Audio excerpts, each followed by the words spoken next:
episode on Design to Connect. Today, our conversation is going to be a very special one as we're gonna be diving in and talking about some real issues that we're facing in our world and our industry. With our today's guest, we're going to travel between the USA and East Africa, where his work is currently focused on. The principal of Do Architecture Group, Omar Degan. How are you today, and where are we connecting you from? Hi, first of all, let me thank you for having me in here, which is it's always great to connect with people, with like-minded people and colleagues and lovers of architecture and design that do great things. So it's absolutely my pleasure. I'm currently in Italy, Yes. where I'm based, or at least I used to be based. Now I've become a fully nomadic person. So, but I needed a break. So I'm in Italy. I'm back in Italy. No, Torino, basically. Yeah. Nice. Welcome. Hi, Omar. Okay, we already said hi, but I'm going to say Hi. it again. And welcome to Design to Connect. So before we jump into the conversation and start learning from your experiences, I'm going to introduce you to our listeners. So, Omar, you are an architect with experience around the world, especially in urban distressed areas and post-conflict contexts.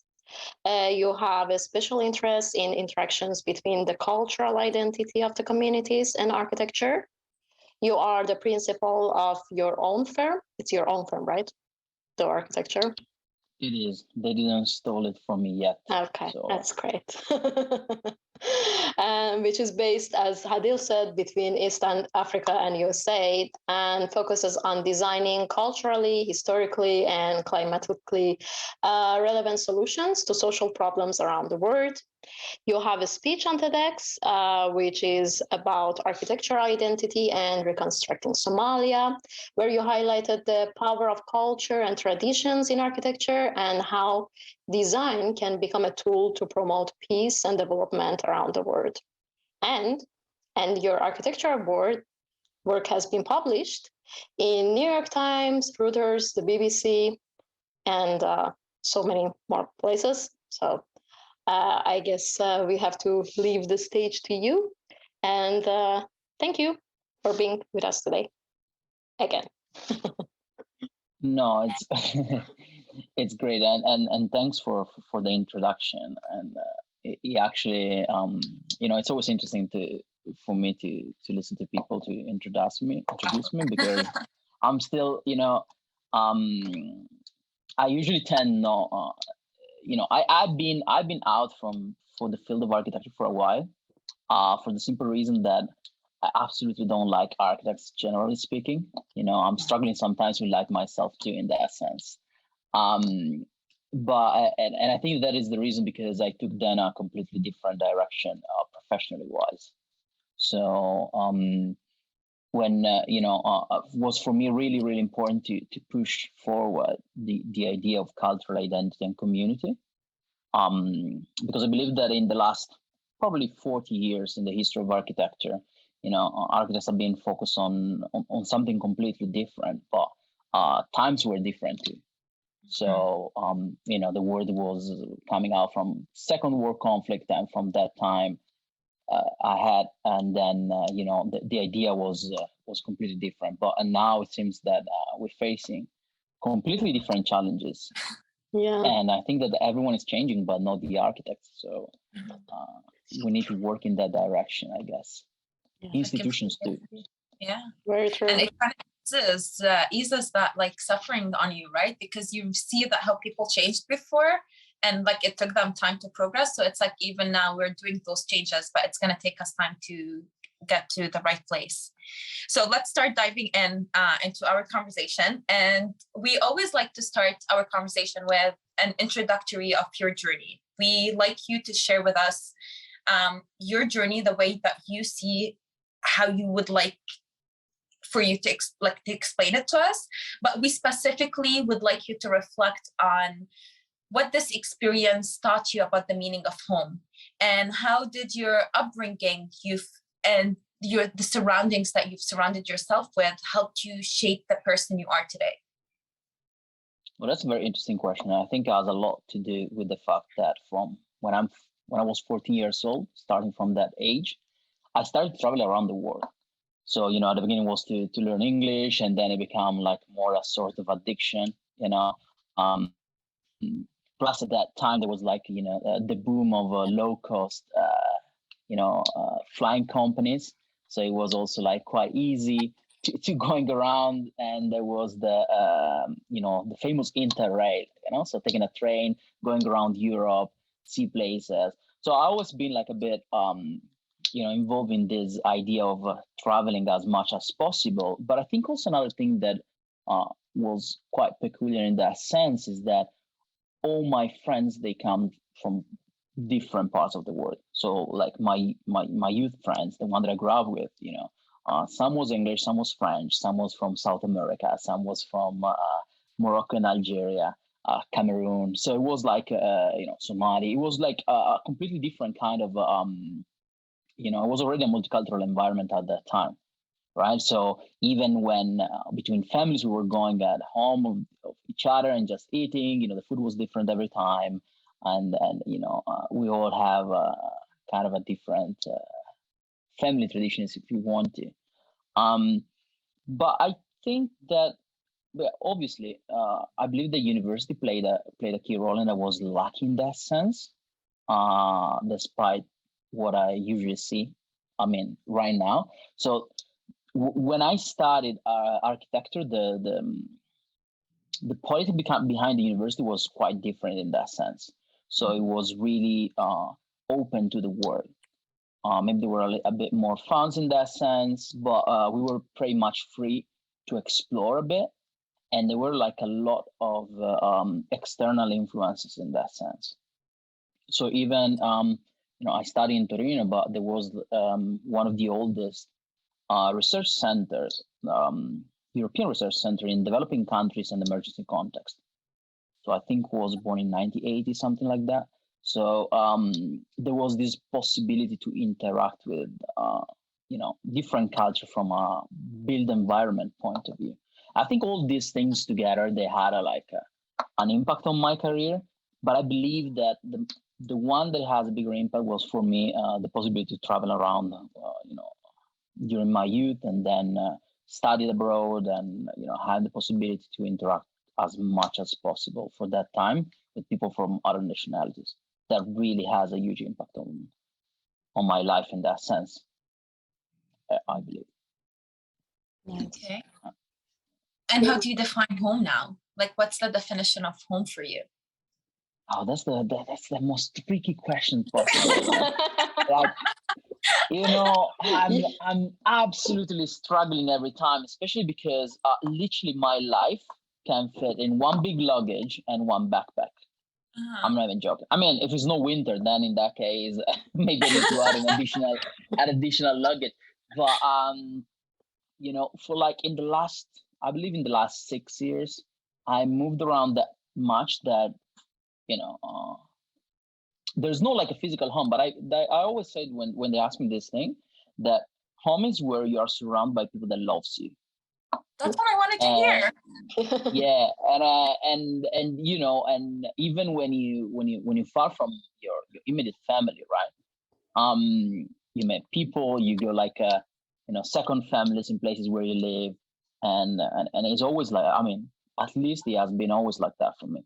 So I think that the community that you surround, your friends or your new friends or your companion for your fellow for a journey within a nation, they become then your family if you're lucky enough. But if you're not, then change place, because it means that it's not the right place to be. Yeah, or change friends. Yeah.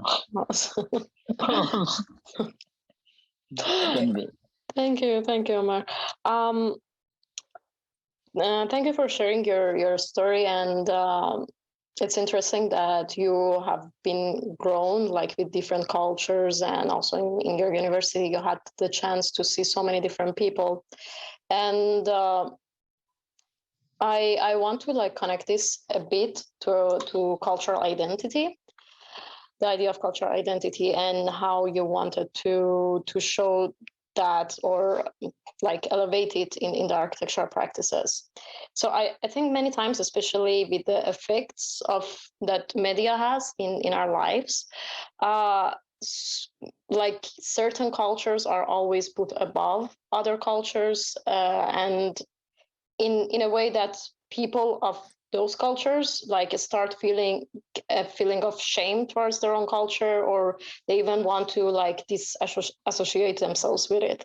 I remember I got out of home like when I was 18, and sometimes in the airports, if people were telling me that I don't look Iranian, I don't look Persian, I was feeling a pride inside myself. Now I understand how messed up that is, but I think that it wasn't, I mean, so much of it wasn't my fault. It was just the media and, all the words around me. It was so much louder than my inner identity. And but in your work, you're trying to go beyond that feeling of shame and trying to give that identity back, kind of, to the communities that you go to, especially in the land of your parents, Somalia. So why do you think that giving that cultural identity is important, and how can we also, as a members of communities, help to conserve our cultural identities also in architecture, in a world that the outside like voices are so much louder than what we feel inside, I don't know if I was clear. Yeah, well, I think that this is no. I understood.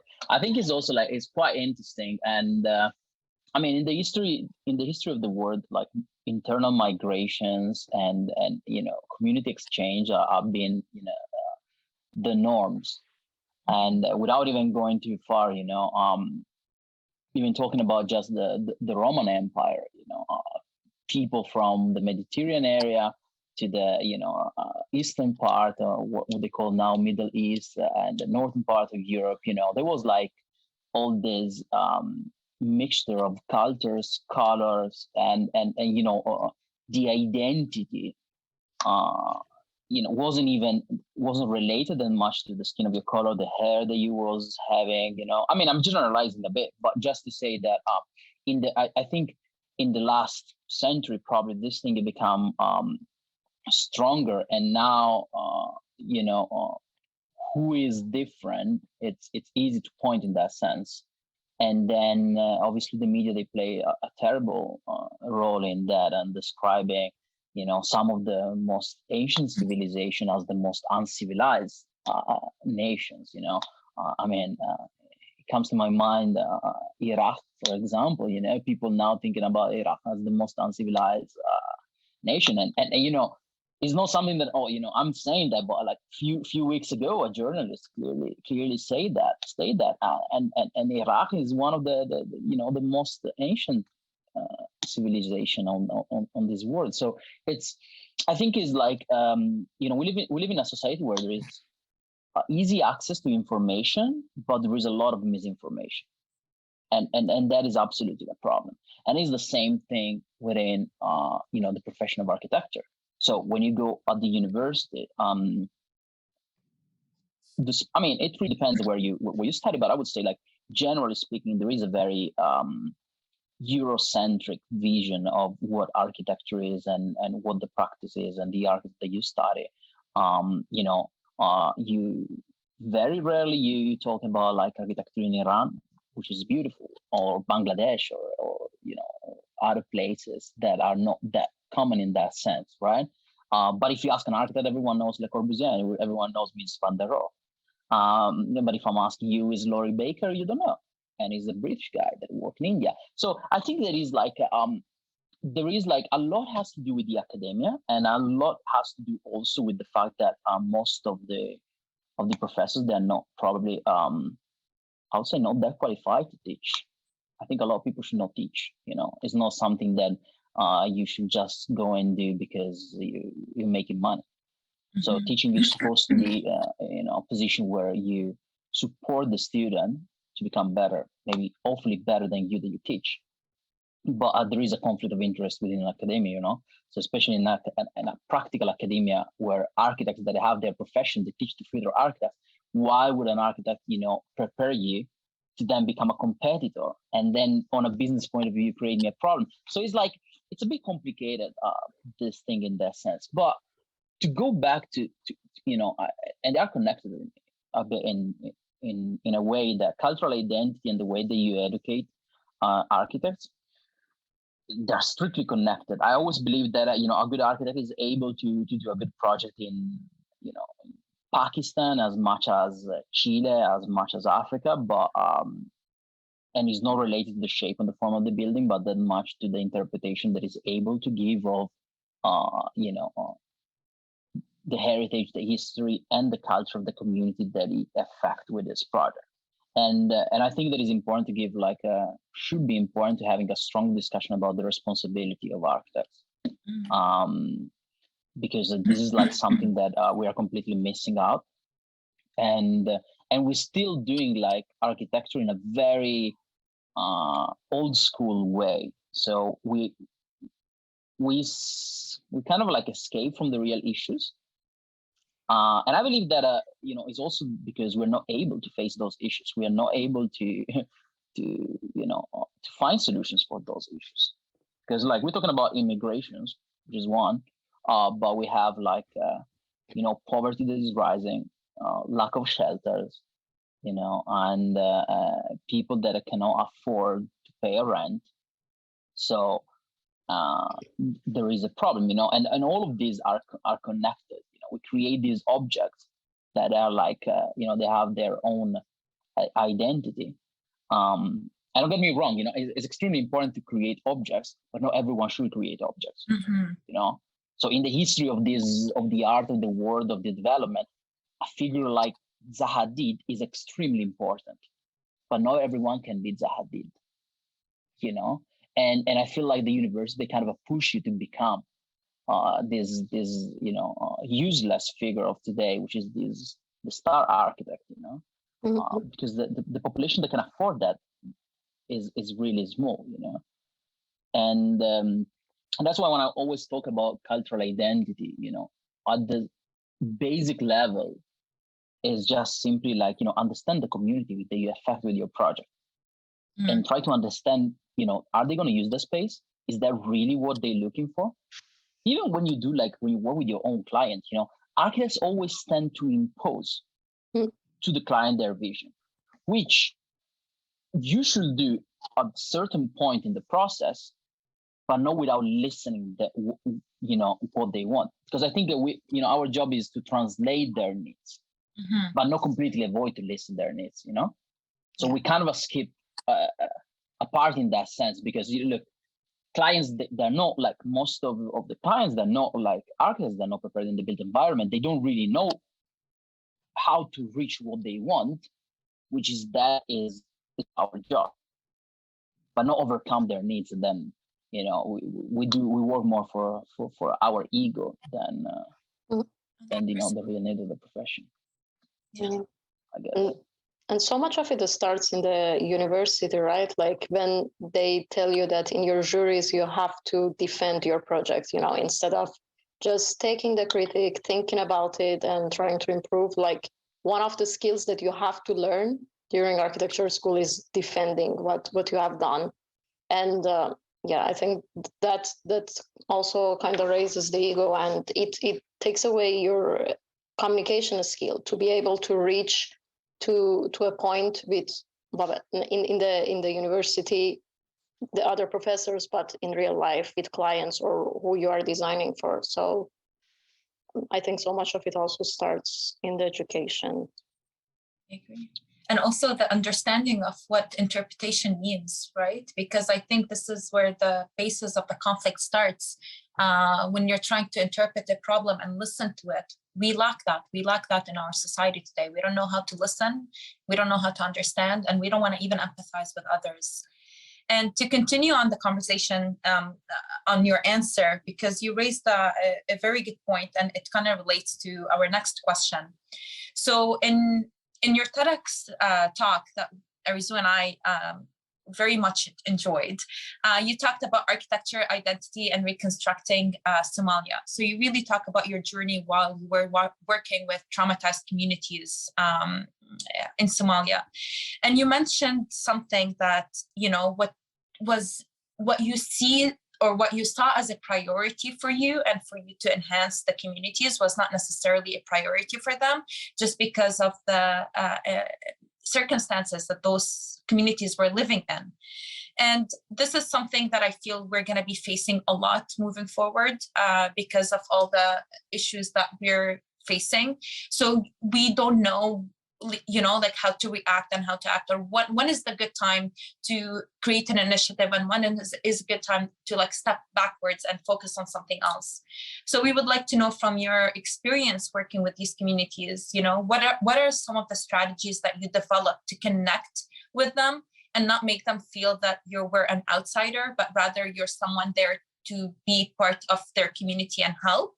And what are some of the lessons that you actually learned from the communities that felt also enhanced you as a person and enhanced your thinking and strategies?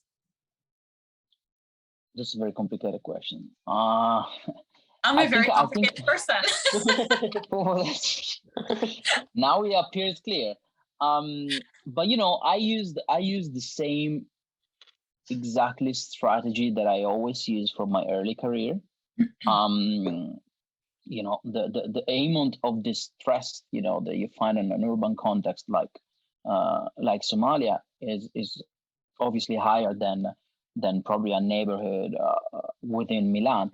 But the approach to the project is exactly the same. So you can be an outsider as always, but people are not, right? So if you start spending time within the area, and you start to just like, you know, one thing that I always used to do, and I did that when I was in Hong Kong, I did that when I worked in Islam Upgrade in South America, you know, same exactly thing. First thing, I walk around the neighborhood. I always do. I walk around the neighborhood. I look like, you know, what's happening in the area? What's going on?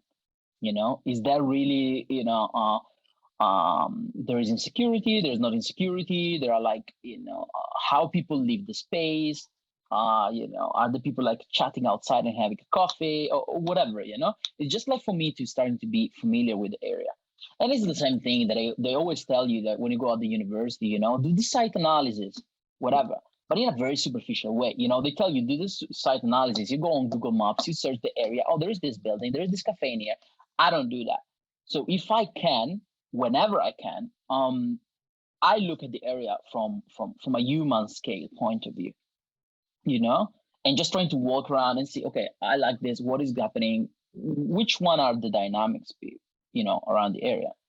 And then every single time that I did that, very good things happening around, you know, around the journey of designing a space. So I remember clearly, for example, when I was in Hong Kong, I walked for many days around this village within the city that I couldn't understand, and obviously I couldn't even speak the language, right? Despite English being you know, the official language for working, but most of the people, you know, especially in that area, they were not able to speak English. So I just walk around. I was sitting, you know, taking my photos and things, until one day, one guy came to me, and I was like, oh, you know, now I'm gonna end up in some situation where, you know, they tell me, well, you're taking the photos and stuff.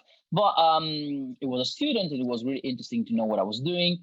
And then he started to bring me around the place. So the community immediately became more open to me taking the photos. And then he, you know, he knew like a guy that was living inside you know, a tall building around the area. So I said, listen, let's go to the rooftop. I was like, how can you do? No, I know a guy, let's go. So we went to the rooftop. I managed to take a photos from the, you know, from a top view. You know, at that time I didn't have drones or none of those things, right? So all of that, it was just like dynamics that are being created with me simply walking around the area. Like literally me spending time in there.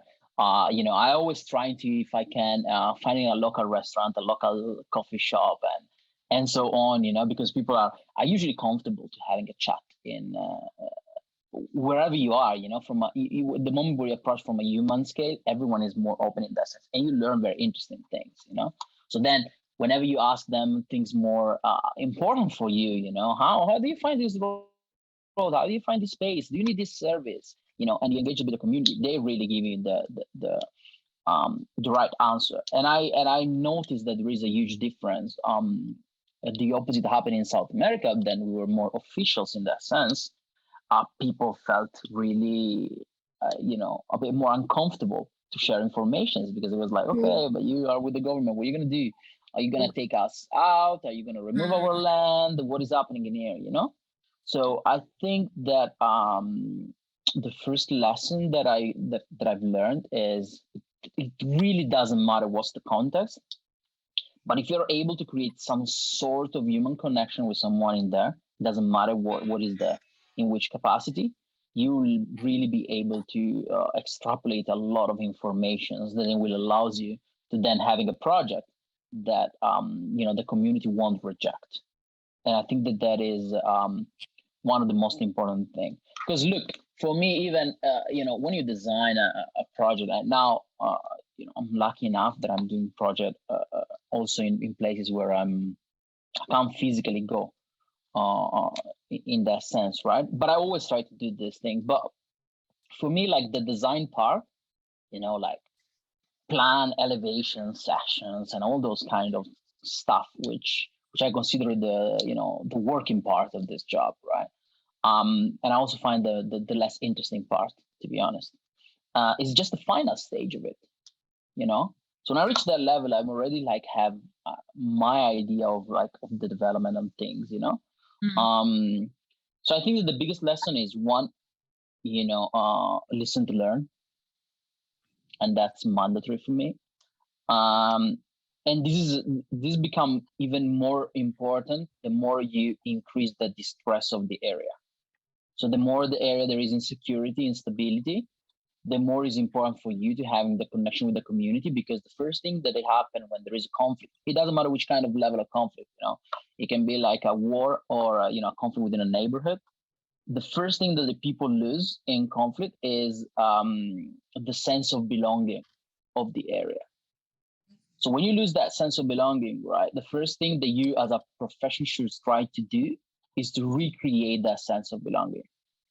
And the only way for you to create that sense of belonging is to, in a simple way, to create something that people recognize as their own. If they don't, it's just an object. Like, every city in this world, doesn't matter where you are in the world, has that little square somewhere that no one is using. There is a square, there are the benches. In Italy, it's very common, this thing. In France, in Europe, and no one is going there. No one is sitting in there, So, but that square is supposed to serve a community. So if no one is using that, it means that there is missing a need in there. So there is a place, but there is not the need. So, and that's where we interfere in that sense, I believe. Thank you. Interesting. That it shows I that know if I answer. You did, because because I'm getting lost. Well, I like that because we go off tangents, but I feel that it's you kind of gave an ease to the mind that it's simpler than we think it is. We create these obstacles in our mind that because we might be an outsider, or we're different people, or we have different cultures, different backgrounds, that means we can't help or we can't do anything. But it's just as easy as creating connections, right? And that's what's the missing link that we're missing in today's world: connections and understanding one another, and everything else moving forward will just flow. So it's easier than we complicate it in our heads. That's what I wanted to get to. So thank you. Yeah, no, it really is. But once again, is the same thing, right? So they don't really teach you what I mean. I think everyone, if you ask everyone that is not an architect, he will tell you the same thing. It's like, but do the people want this? There are two questions, like, do they want it and how much it is? It's so true. It's always like the same thing, Is that expensive? How much is going to cost me or whatever, right? But, the thing is that they don't teach you this anymore because the School of Architecture was not built in this direction. The need was completely different. But now the need is it changed, the world changed. So communities worldwide are in crisis, the world is in crisis. There is like a rejection of people all over the world. There is like a migration. You don't need to go like the media say like third world countries, but you go to California, there is the highest population of homeless in the United States. These issues is only like that from a marketing point of view and mediatic point of view. It's easy to point the eye on I don't know, on Iraq and Afghanistan rather than California and their issue with homelessness. Are we gonna get there? We can Well, start. it's the same thing. Yeah. Worst case, they're gonna kick me from every club of architecture, which is which I'm not missing very much. Yeah, it's not something that I miss really that much. So it's okay. Yeah, no, that's very true. Okay, so go ahead. Yeah, no, it's just that I love talking about homelessness, so but we have to move forward. So it's okay. Okay, I'm just gonna go to the question that we prepared because otherwise I will talk about homelessness forever. But something that was interesting in your bio also that we talked about before is that you put the word peace and development in the same sentence, and we thought that was really interesting, especially in the word that we associate development only through like gentrification, demolition, and putting away certain communities, and most of the times the ones that are the most vulnerable to get this development and modernism or whatever we call as civilized. So I wanted to ask you, how can we think about development and peace together? How can we have peaceful developments? I don't know. And like, how can we change this narrative in general, in our business-driven world? Development means deleting certain populations to give a space to another certain part of population. So if you could talk about that. Oh, that's a tricky question. First of all, there's one thing that and then someone will shoot me for this, but I don't really consider always gentrification as a bad thing, in a sense that everyone does gentrification. When you are like when you like, let's say that you approach the reconstruction, right, process, or you go through like a development of an area, in the exact moment where even one of the people within the neighborhood, let's say that they open a restaurant in that area, a new restaurant, they kind of like move away from the street food of the area to a restaurant that the people wanted, the prices increase, and then you create you already create a movement of possibilities for others to build that and then increase the prices of the area, and then eventually on the long run forcing someone to be removed from the area, right? But I've seen that obviously me I'm surely against like the bad gentrification, if you want to, but I think sometimes gentrification and development, unfortunately, they come like, or fortunately, they are together in that sense, right? The key in that sense is how to then use eventually that indirect gentrification that you may create to create job opportunities for the community, allows them to then having the possibility to be part of this, even whoever indirectly didn't have like the economical possibilities to to afford that, because that is the issue, right? You can't even the first thing that everyone comes to the mind of everyone that goes through like lack of services or your destruction in general is that they want to see the development within their area. That is everyone. It doesn't matter if you like, the poor person in that sense is like, oh, I don't have the clinic, I don't have this, I don't have that, I don't have the school. Everyone wants to see that sort of development. But the problem is most of the people don't realize the consequences of that development coming in your area, where you are already someone that is, you can afford certain things. So here's the biggest challenge, right? So it then become like, how architects and professionals in that sense can walk the community towards like a responsible development, and then create dynamics within the neighborhood that allows everyone to benefit of this and not then become them, displaced communities. I think that is it is absolutely like a challenge in every city, and then you go in every city in the world, like there were neighborhood where like the apartment was very cheap before and then becomes super expensive, and it's a circle of it's a mechanism that is something that it always happens. And I think that we should a bit focus on that, because it can create problems or it can actually help the community. And when you talk about peace, that's where the peace get involved, right? Because on one side you create conflict when you provide only one area, for example, with services, and the other one doesn't have services, or even worse, one area doesn't have the good services and the other one, all the good services, they go to the other one, and that's an issue. So how can you, as an architect, I think if you have the possibility to work in these dynamics, right, providing good services, despite the fact that funds, they don't go directly to that area eventually. And I think this is the issue, working with lack of resources. Because there will always be like an area that is richer than the other one, unfortunately. There will always be someone that has less service than the other, right? But to mitigate that, I think that is the challenge. And I don't remember the question, actually. You asked me about No, it was good, but I don't know.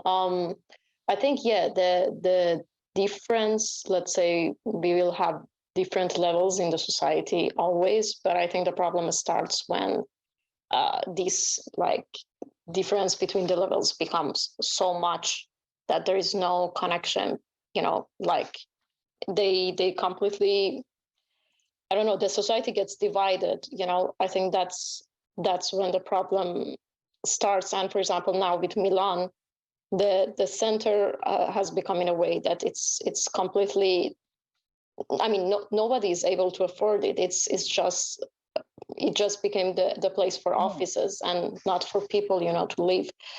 And I think, I don't know, in my opinion, one thing that can help that is to go with projects that are grassroots instead of always approaching this development from top down. Because if you mobilize the communities itself, you can reach to a certain amount of development with the resources that you have within the communities, without needing to, bring so much funds, maybe. You see how problematic is that, right? Because then, generally speaking, if you are the only decision maker, it's easy. You decide, you do the things. When then you have, and let's say like, even when you are at the Faculty of Architecture, right? If you do your project by yourself, Mm-hmm. you don't have any problem. Then when they start to put you in a group of 4 people, 5 people, then the issue, they start to come out. The project at the end, it may become way better because you have different contributors. But the journey to reach that is what is complicated, right? Mm-hmm. And when I mentioned, sorry, like if I interrupt you, that, but it came to my mind before, and I always use like talking about cultural identity project, whatever, right? But if you have a neighborhood, and then rather than, I mean, I'm against like bringing, I don't know, in a historical center of a city, I don't know, a McDonald's shop. I don't want to see that, But if rather than that, you direct the funds eventually to having that historical center of the city, a restaurant where there is like a local cuisine, can be even expensive because that wasn't gonna happen, right? You can even have like a very expensive thing, but the concept is a cultural concept, right? McDonald's is definitely cost me less than probably going to having like a local cuisine in a restaurant, right? Way less. But then what you get back from that experience is completely different, right? Mhm. It's like a bit like a culture against capitalism, if you want to, Yeah. you know. And I think also, like, from my opinion, and being exposed to the architecture industry here, I feel like another problem is the fact that architecture here is seen as a service, right? So there's so much that you can do and put input in when it comes to the analysis of developing an area. So that's what I got bothered, because I feel those fields that are supposed to be integrating to one another to come up with like a proper solution, we say that we're collaborating, but we're not truly doing collaboration in the right way. I don't know if that made sense, but yeah, I think but I think we lost our role, you know, and I think we deserve it. You know, I think architects deserve to have been lost the role of the profession, you know. And if you're looking at that in that sense, and I also want to connect a second with the question related to the business part of it, right? But you know, everyone you like, I think usually like the architect is the last person that people wants to go to. You know, there is the idea that it's very expensive. You rather go to a builder, you rather go to someone that does construction. You know, now there are like all those you know, different professions, from decorator to interior designer to whatever you want to call it, right? So you know, the architect is the last one that you get, which is a problem then, because then we lost our position on the table of the decision makers. I think that thing is gone long time ago, you know. But like few people that they still have, you know, that they cover a very powerful position, and they still don't do nothing about that. But if you're talking about like business point of view, people that are like a middle and lower class, they're absolutely way higher in number than the rich one, you know. So from a simple, you know, perspective, you know, it's like I don't know, it's like Amazon against like a shop in a place, you know. Even if the prices are cheaper on Amazon, but you know, with the amount of people that buy from Amazon, then you know, on the long run is more profitable in that sense, right? So obviously, and there are people that do that, but from a business point of view, you can make profit working on people that they really need the services, you know, if you want to, you know, if you are a builder, if you have the possibility to build like 100 houses, even if they cost less, or one big house, probably is better to build 100 houses that cost less, you know. So that is the idea of the fact that people believe that, you know, architects need to serve a certain amount of people. And I mean, I have a lot of colleagues that work in the humanitarian side of architecture, and they all struggle with income, you know. And that's a sad reality in that sense. But there is also one spectrum, you know. I think when people consider like that side of architecture, is like they're always thinking about going to Africa and building a school, or going to Middle East and building an hospital, and whatever, you know. But there is lack of shelter, so you can do low-cost housing. It's probably going to be one of the issues for the next 40 years, you know, low-income housing. Like students can afford it. Young professional right now, they can't even afford it. So there is a need of that. You are listening to Design to Connect. Thank you for tuning in. We'll be right back. Okay, so I guess let's shift our conversation now and talk about some other kind of issues that we feel that we're facing in our industry. And we believe it's the misinterpretation and the misunderstanding of the word diversity and inclusion. And of course, we want to acknowledge the fact that we know that there's a lot of efforts from, like, whether it's companies or people to try to create this shift in the world. But we just feel that the majority of how things are done these days is very surfaced. So it doesn't feel genuine, or not that it's not genuine. I just feel that there's a lack of understanding of what those words are meant to be truly. And we think the problem, aside of the toxic social and cultural norms that we live in, if we want to specifically talk about architecture, is the root of how architecture started, and it's from the educational system, right? Because architecture is not an inclusive profession as an education degree. It's not accessed for everyone, and that's when you think, okay, like that's what you get at the end. If it's only accessible for a certain type of people, that's the result that you're gonna get at the end. I'm not trying to be like negative here, but just sharing my opinions. So I would like to know from your experience, if you faced any challenges, or what are the challenges or the things that you saw, the way that people are dealing with these two words, and how do you think we should be moving forward when we are advocating for inclusive and diverse design, or just a lifestyle? Well, first of all, let me tell you this out loud. Architecture is a very male, white-dominated profession. That's how it is. Has been like that for forever, I guess.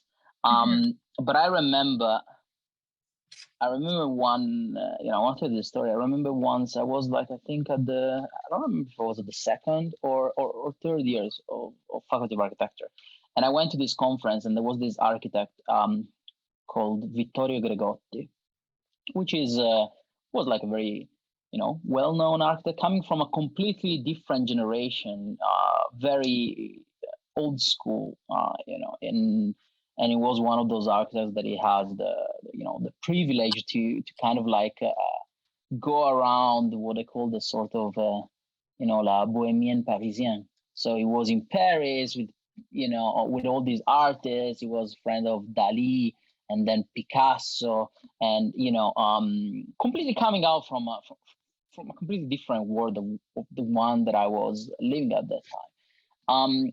But I remember that he said clearly something, and he mentioned the fact that actually he really said that architecture is a profession for rich people. It's like, if you're not rich, you're not gonna success. Wow. I mean, I was like, damn, I think I'm in a very bad spot.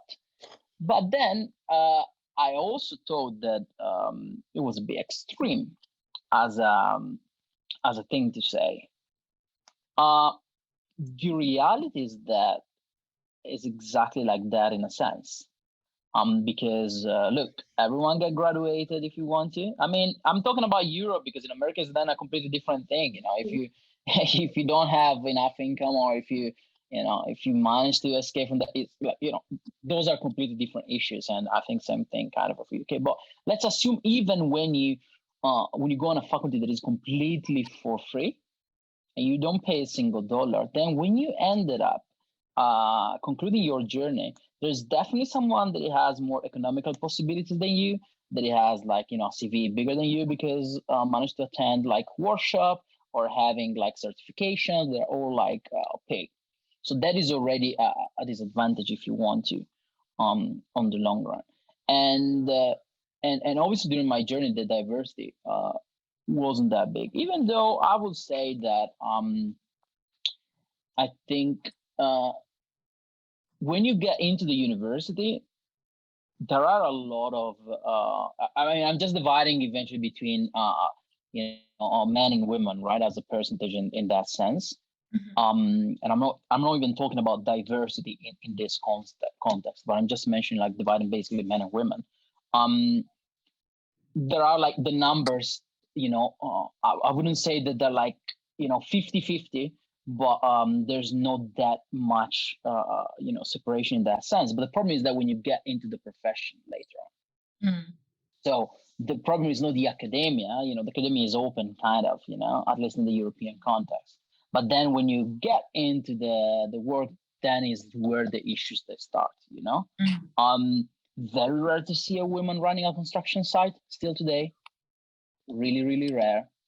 And I have colleagues that work in an architecture office, and and in the office there are like maybe 45% women, but very rarely they go on the construction side, and if they go at the last stages of it.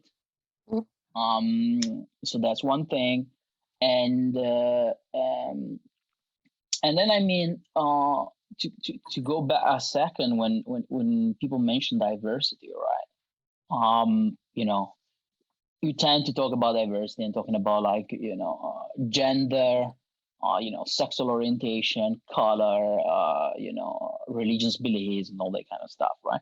But there is also like something that I like to consider often, which is geographical diversity. So geographical diversity is something that you know, I started to explore lately, and then I figured out the importance of it. Because, for example, in the academia, the number of architects that you learn, they all belong to a certain geographical area mainly, you know. And it's a worldwide thing, you know. I was recently doing giving a lecture at the Faculty of Architecture in Nairobi, and I asked them to mention to me 3 African architects. They struggled, you know, but they were able to, all of them, to mention, you know, from Franco Gehry to you know, all the other places, that all the other acts that you want, but they couldn't, you know, describe like one. And then if I'm asking them from Middle East or Asia, if they don't go to Japan or you know, Korea, sometimes in China, then the rest is like it doesn't exist. So geographical diversity is something that is absolutely important in that sense. And I think it's also the easy one to kind of balance, because it would be very easy just at the university to change the curriculum, or at least increase those, you know, the spectrum of the curriculum in that sense. But when you talk about like diversity on a job perspective, that's a challenge. That is, it is absolutely challenging. And to be honest, I don't really know why it's like that. You know, I mean, you can talk like for hours about like systematic racism if you want to, and whatever. But I think it's way deeper than that. And recently I was having this conversation with a friend of mine, which is Brazilian, but is Afro-Brazilian, and he's an architect. And then we were talking, and then he mentioned the fact that, you know, Omar, I think I've noticed that I completely made a mistake on the direction of my career. And they kind of like put me in a place where I have to kind of compete with my counterpart. And then obviously playing along with all these issues of systematic racism and lack of diversity and whatever. But if I was starting to work on the communities that were like, you know, they had that need, then I wouldn't face those challenges. You know, I would have then slowly become, you know, part of the community, the representative of those, and then, you know, getting my niche that it would have bring me up in that sense, right? But it kind of like is like the environment to push us all to work on the same things. You know, you coming from, if you come from whatever, you're coming from Somalia or from Iran or from Lebanon or from, I don't know, Chile, whatever, you know, they all then ended up like starting the same kind of architecture, but they're not really pushing you to, okay, you know, you coming from Iran, is that the way to eventually translate the wind towers of Iran in the current technology, or like the culture in that sense of, you know, because then you will play with the weapons that you know, and then you will have your advantage. And then I believe that if we're pushing on cultural diversity in the profession, then you will gain that balance of diversity, because you will be forced to, you know. You'll be forced to having, you know, a profession that if someone wants to go and do a project in Iran, you need to, you know, have an architect in that sense. The whole community would be like, you know, we have our own architects. Why would I call like a Rem Koolhaas to do a project, you know? So that I think that all of these things are connected. Then, you know, architecture is a lobby too. So, you know, I don't know, like, you know, there's no diversity, but are they really open to diversity? I'm not sure about that, you know. You do the interviews, you do like whatever, is always like, people from minorities are highly, you know, support to apply for the job or whatever. But then when you go into the job, I remember I did an interview on not long ago for an academic position, and they were talking about diversity and things, that there was something they were trying to push for years, but then the whole committee wasn't diverse. And then I asked them, but if you guys telling me there's like years that you're working towards like a more inclusive academia and whatever, how comes that this thing it didn't happen within your group then? And they didn't know how to answer. Wow. They went quiet.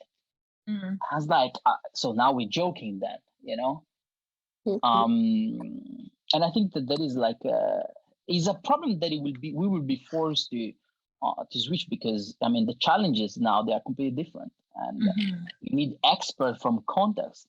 You need the expert of the context where they facing the things, and I think is important. I mean, Lebanon recently, what is the point? They have like all architects. They need to involve those architects. The diversity of the profession will be forced, because you can't just bring an architect from China to thing. It can be the greatest one, but he is not able to understand the issues in there. 100%. So I think that the world is forcing us in the diversity, but we're far. We're really far. Yeah. At least we're heading there. Baby steps. Yeah. I don't know. I feel like this is a big issue that it also bring a lot of problems in the built environment. A lot. I think for example, in the like, and I always like to mention these things because I think I found it quite shocking in a sense. Like in the United States, there are like less architects than in Italy, for a population that is, I don't know how many times bigger than Italy, right? I think there are around 100 and maybe 60,000 architects in the States, registered architects, something like that, and less than 2% they are like they belong to minorities. In the nation where probably those minorities they are more relevant, than most of the other countries around the world. So then, and this thing is directly connected then to the issue related to the community, because I don't know, for example, in an area where there is this minority, whatever is the minority, I'm not talking just about color, it can be whatever, it can be an immigrant community, whatever. They can't really find a profession like an architect that is able to understand their real needs and then help them to come out from that situation. Then they end up and I faced that directly, where this client was telling me that it was she was not able to find her a Muslim architect to design her house where she has a particular needs that she wanted to to present, and then she managed to kind of like share something, but she mentioned to me that the fact that if she was having an architect able to translate those needs, her whole experience would be way different. That's so true. Right. So I think that this is something interesting to develop in this sense. So do you think that we cannot be able to educate or to allow the others to integrate to our needs? Like you have to be from a certain background or culture to have that understanding to be able to provide? No. But I think in this, I think that even, all the things that are connected, right? So if you have a profession, like considering the actual state of teaching, right? If you have a profession that is not educated in that, I'm not saying that, it's absolutely like I think, ethnicity, background and all the things to work in a community, it's kind of irrelevant if you want to, if you're a good professional, right? If you have a human experience, if you have a life experience, especially like in the world that we live now, where everyone lives all over the places, you have different kind of life experience. Not that, but it was more related to the fact, and I'm not talking about, in fact, I don't think I mentioned, well, I think I did, but it was not necessary like for her having like let's say in this case a Muslim architect. For her was like to find someone able to understand that those needs. She couldn't find that, and I think that was her biggest challenge. I now something a bit unrelated but kind of related, because it's a while that I'm looking for a therapist here, and I was telling my boyfriend that I think it's very hard for me to find someone that understands, all the intersections of the minority that I am in. That, I mean, if I say that I'm a religious minority, I'm a woman and I come from Middle East, and I want to talk to someone who has lived her or his whole life in Italy, it will be very much harder to connect. Even if that woman or man therapist is really good in their job, there's certain kind of things that I need. I don't know.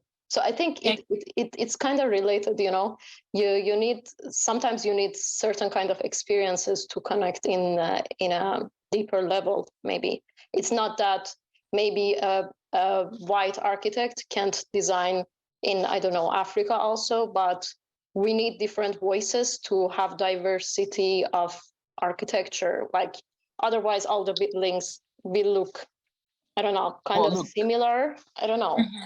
It's very similar, but I think that who succeeded in that sense are chefs, and I'm talking about like people that cook. And in fact, I really love to usually to when I have a bit of time to watch on Netflix Chef Table, right? Because I think Chef Table, it's a program that represents what I wish for us artists to become in that sense. And you listen to all these experts in the field of cooking, where they always mention the fact that they went back to the tradition and talking with the farmers and understand how why they were cooking in that way, and then translate those old traditions in a contemporary dish. So and I think in there is where there is the key of what I consider a good practice of architecture in a sense, right? So being able to translate those, but moving forward in that sense, because we can't be stuck in 1 century ago, but we need to understand that step. So it's like when I had my to my team, I was always tell them, be a chef. Don't be an architect, be a chef. Like approach yourself and this as you cooking something. Find the ingredient and and learn where these ingredients they coming from, and then put them together and create your contemporary architecture. I always tell everyone, be a chef, don't be an architect. Cool. It's cool because it was exactly the next question. Should become the motto of my architecture office, Be a chef, don't become an architect. I think I should use that. Nice. Yeah, okay. I think you already answered. It was our last question, but I'm gonna ask you anyway. So because we prepared the question, I don't wanna I'm just gonna ask it so you can answer or not. So yeah, exactly. We wanted to ask you about how we can create a balance between the idea of past and the future, because we are either putting the past aside completely, or we romanticize it to the point that we really don't look forward. So yeah, how do you think we can get out of this either or idea and do solutions that are more integrated of past and the future? Yeah, I would have said the same thing, be a chef. To go to get a bit deeper in this, is that the most beautiful human experiences, I believe they're coming from a past experience.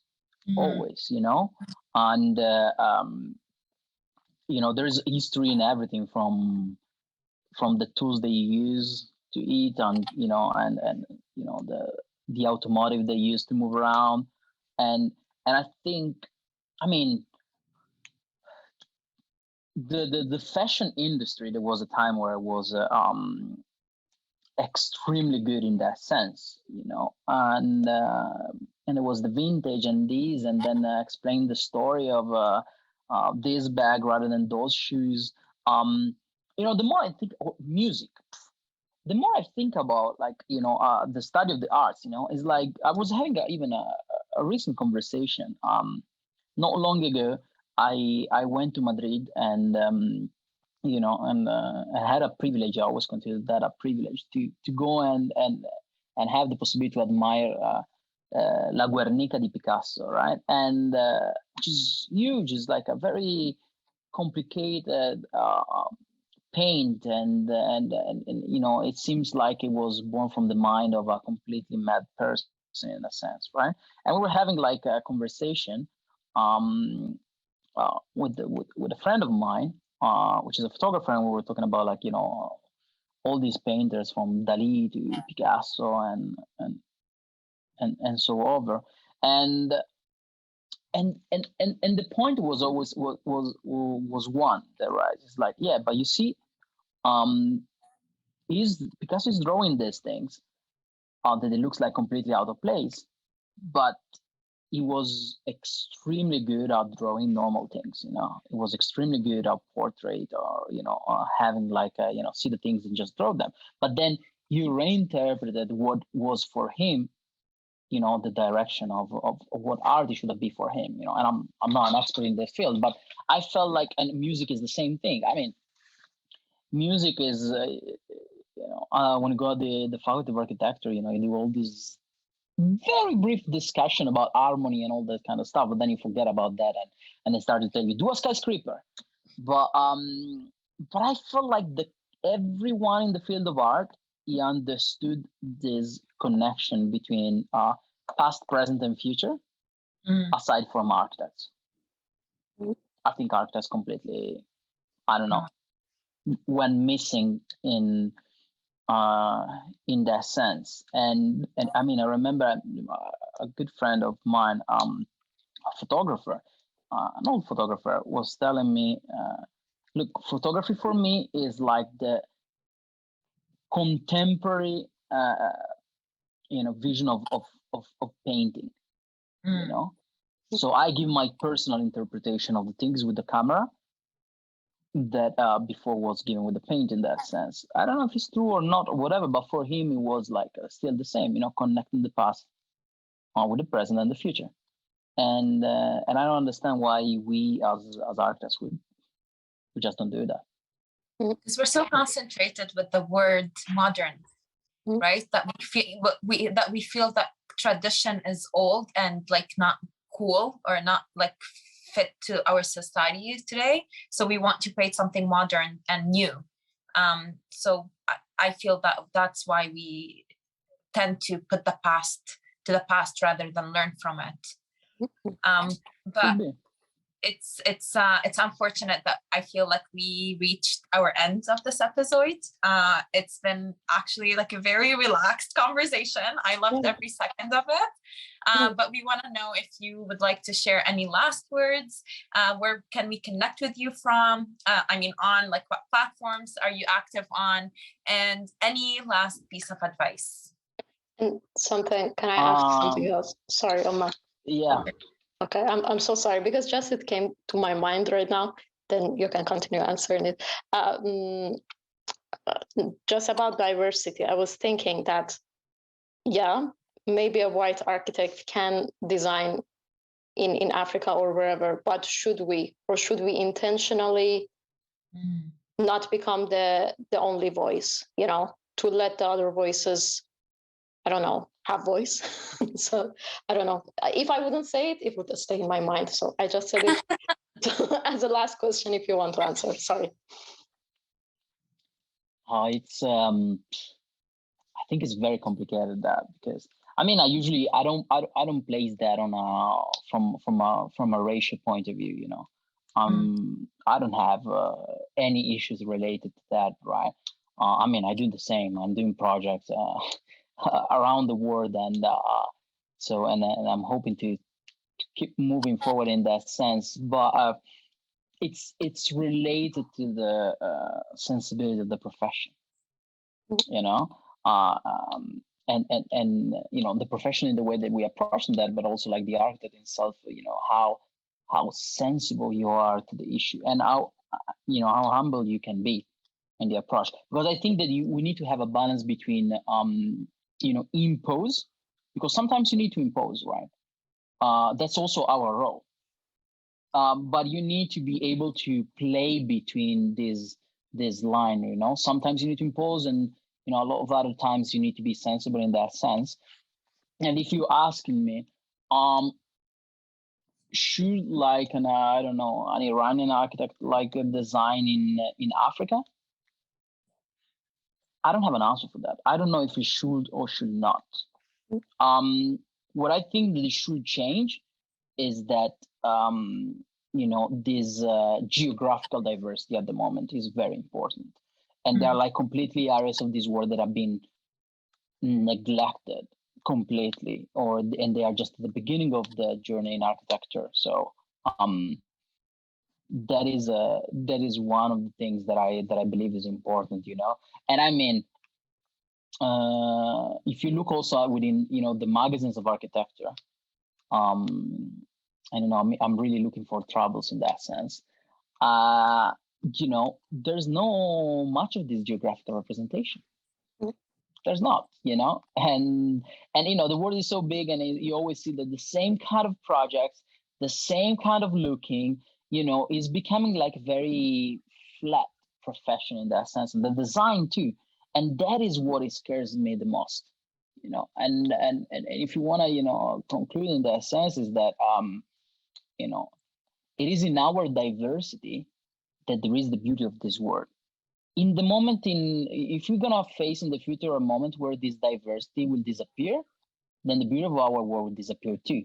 And when I'm talking about diversity, I'm talking about like you now in Milan eating, a pizza, and then someone else eating like Asian food or whatever. In the moment where we're gonna make disappear all this diversity, the clothes that we wear, the music that we listen, the landscapes of our cities is the most scary part, because now you can take a photo of Shanghai and New York and London and other city and Dubai, and they look the same. And then they can't look the same because the environment is different, the climate is different, the people are different, and the tradition are different, and the human density is also different. So I'm a strong believer in the power of diversity in every scale. There's never like a circumstance in our life where diversity is like something that something negative. It's always adding you something, right? And when everyone is telling you, from immigration point of view, I don't want this immigrant, I don't want that, I say, okay, cool. So now, no more Asian food, no more, Middle Eastern food, no more Italian food, no more like African food. Done. No more of these things, and because we only see the diversity that we like to see, that it gives us a problem, and not all the other. So the conclusion is always the same, and I believe that architects, we need to reevaluate our direction in that sense, and understand the problem, working in the problem. So work on your problems, don't work in what is making you looking good, but work in what is supporting the people that are in need, because now they're getting more than the people that are in a good place. And thank you so much to all of you. Thank you. You didn't tell us where we're going to connect with you from, like on. Oh, yeah. Yes, I forgot about the part. Well, you can find me on LinkedIn. It's always the same. It's always name and surname on LinkedIn, on Twitter, and Instagram. I have like an open page and stuff. So, and everyone is interested in that, you can always send me emails too.